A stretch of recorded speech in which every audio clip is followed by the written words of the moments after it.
Shalom ibu-ibu yang dikasihi Tuhan. Saya percaya kita semua dalam keadaan baik. Kita akan belajar firman Tuhan pada malam hari ini. Sebelumnya saya mengajak kita berdoa. Tuhan Yesus, kami siap mendengar firman Tuhan.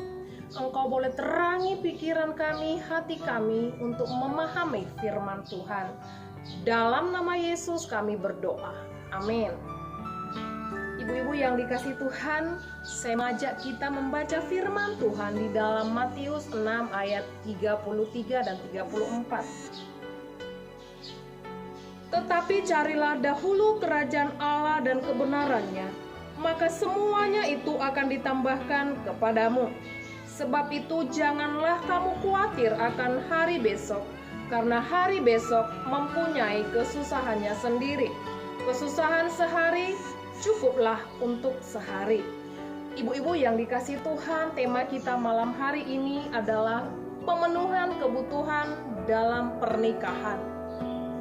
Setiap rumah tangga pasti menginginkan kebutuhan yang ada di dalam rumah tangganya itu terpenuhi. Karena itu perlu peran dan tanggung jawab dari setiap anggota keluarga, sehingga kebutuhan-kebutuhan tersebut dapat terpenuhi.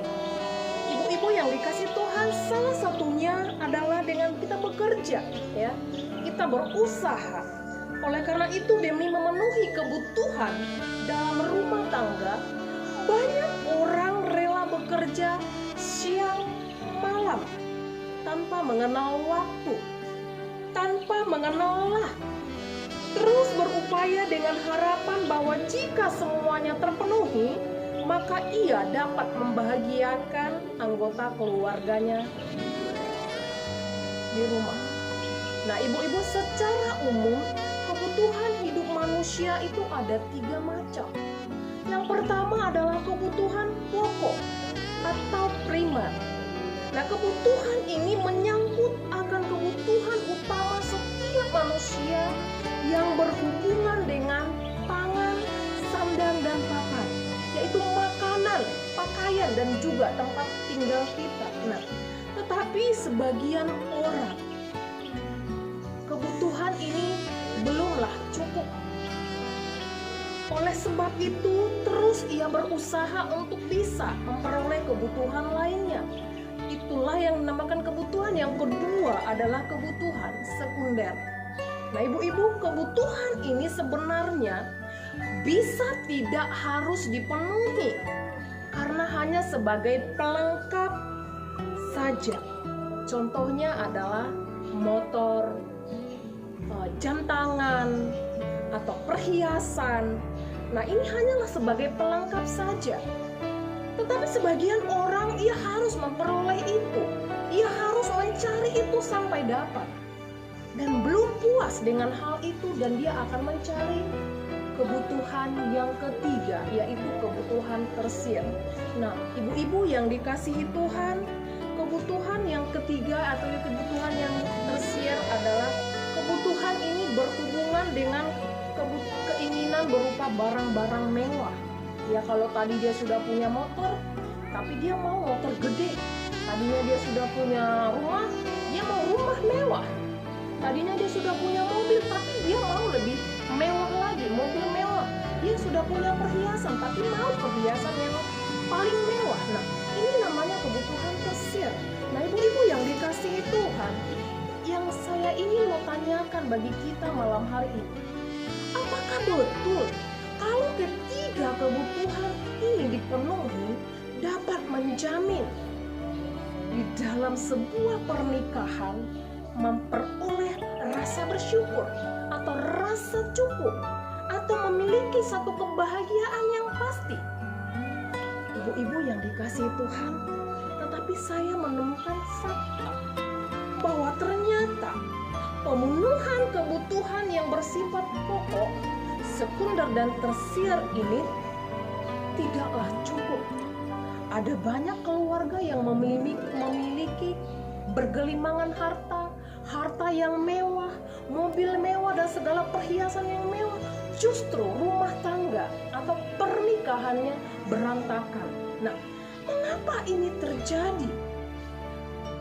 oleh karena ada keluarga, oleh karena ada anggota keluarga yang merasa bahwa semua yang ada saat itu tidaklah cukup baginya. Nah, ibu-ibu yang dikasihi Tuhan, lalu apa kata firman Tuhan yang boleh kita renungkan malam hari ini?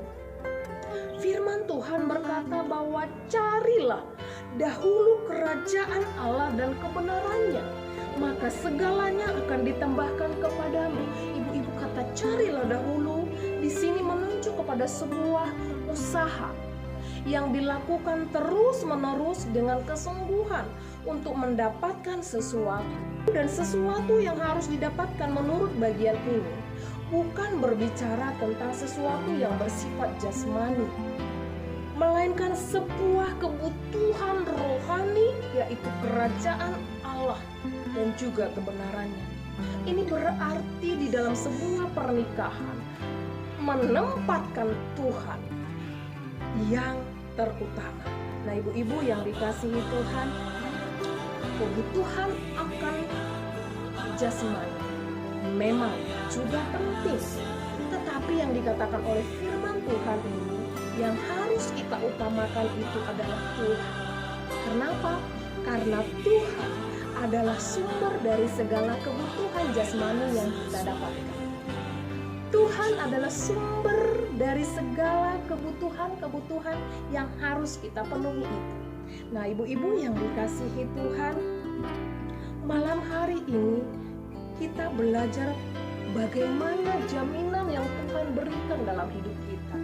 Ya, penulis Injil Matius sesudah menuliskan tentang pentingnya mencari kerajaan Allah dan kebenarannya, apa Bapak Ibu dilanjutkan dengan tidak perlu khawatir ya akan kehidupan hari esok. Kesusahan hari ini, biarlah hari ini, kesusahan besok sudah punya kesusahan sendiri. Nah, ibu-ibu yang dikasih Tuhan, ini berbicara tentang sebuah jaminan dari Tuhan ya. Sebuah jaminan yang diberikan Tuhan di dalam pernikahan kita, sebuah jaminan yang diberikan Tuhan di dalam pernikahan Kristen. Dan dengan menjadikan Tuhan sebagai yang terutama, maka orang-orang yang melakukan itu dikatakan pasti akan bertanggung jawab terhadap kehidupan keluarga kita. Nah, ibu-ibu yang dikasihi Tuhan, itulah sebabnya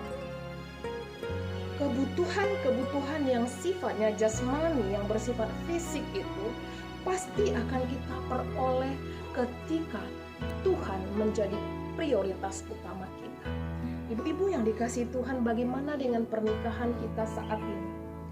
Apakah kita masih semua fokus kepada pemenuhan yang bersifat fisik atau jasmani saja? Mari kita belajar firman Tuhan malam hari ini, mengingatkan kita kembali untuk kita bisa kembali kepada Tuhan yang menyediakan, yang menjadi sumber kebutuhan kita, yang mencukupkan kebutuhan kita. Ibu-ibu yang dikasihi Tuhan, di dalam situasi saat ini mungkin berimbas kepada semua kalangan. Yang tadinya si suami harus bekerja, tetapi saat ini harus di rumah saja. Yang tadinya mungkin di dalam keluarga si istri juga harus bekerja untuk memenuhi kebutuhan rumah tangga, tetapi juga saat ini harus di rumah saja. Mungkin terjadi kekhawatiran di dalam rumah tangga kita. Terjadi suatu kekhawatiran yang besar akan apa yang akan kita butuhkan, siapa yang akan memenuhi kebutuhan kita. Mungkin sudah mulai terdiam di dalam pikiran, di dalam hati kita. Esok akan memakan apa? Hari esok akan menggunakan uang yang mana lagi? Nah, ibu-ibu yang dikasihi Tuhan, saya bersyukur firman Tuhan ini mengingatkan kita kembali bagi setiap kita. Ini bukan kata saya, bukan kata mereka, bukan kata orang lain, tetapi kata firman Tuhan. Dikatakan bahwa jangan khawatir akan hari esok. Justru kita bersyukur dalam keadaan ini.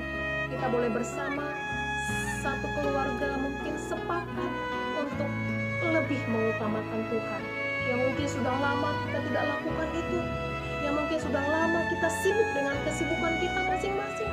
Tetapi di dalam kesempatan ini, di dalam situasi ini, kita harus di rumah saja, mengajarkan kita untuk kita mencari Tuhan lebih sungguh lagi. Dan saya percaya ada sukacita surgawi yang menghampiri keluarga dan rumah tangga, bahkan pernikahan kita.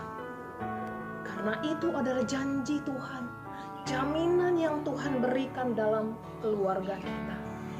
Jangan pernah berhenti mencari Tuhan, dan mari kita tetap mengutamakan Tuhan di dalam hidup kita. Amin buat firman Tuhan. Kita berdoa. Tuhan Yesus, kami sudah selesai mendengar firman Tuhan malam hari ini. Materaikan firman-Mu di dalam hati kami. Kami mau melakukan dan mengaminkan firman-Mu ya Bapa di dalam hidup kami. Berkati pernikahan kami Tuhan.